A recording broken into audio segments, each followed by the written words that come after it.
ومن تأمل التاريخ وجد عظيم خطر المنافقين وما فعلوه وصنعوه بالمسلمين من زمن نبينا صلى الله عليه وسلم. ما أكثر المكائد التي كادوا بها لنبينا الكريم عليه أفضل الصلاة والتسليم. حاولوا قتله وحاولوا الوقوف مع اليهود في المكر به وبأهل الإسلام، والله عز وجل يبطل مكرهم ويرد كيدهم، ولا يزالون يحاولون ويحاولون. وبعد موت النبي صلى الله عليه وسلم لم ينقطع النفاق والمنافقون، بل لم يزالوا ولن يزالوا، كما قال شيخ الإسلام ابن تيمية رحمه الله تعالى: لا يزال المنافقون في هذه الأمة إلى قيام الساعة، مصداق ما أخبر به النبي صلى الله عليه وسلم من الأحاديث الكثيرة في أخبار بعض هؤلاء المنافقين، ومن ذلك ما أخبر به عليه الصلاة والسلام من خروج الدجال واتباع اليهود لهذا الدجال واتباع فئام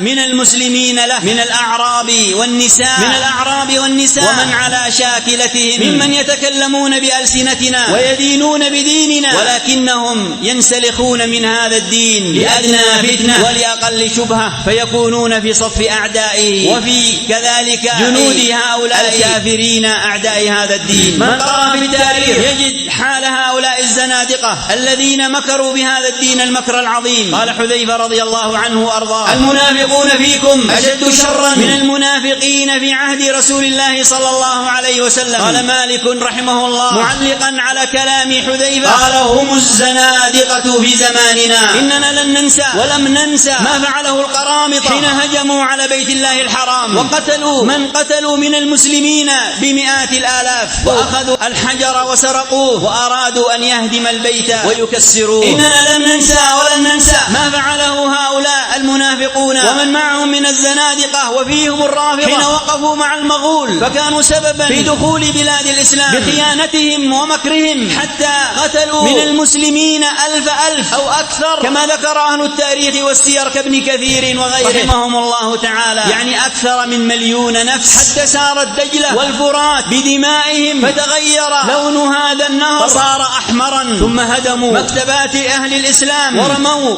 هذه الكتب في دجلة والفرات، وأعانهم على ذلك المنافقون ومن معهم من الرافضة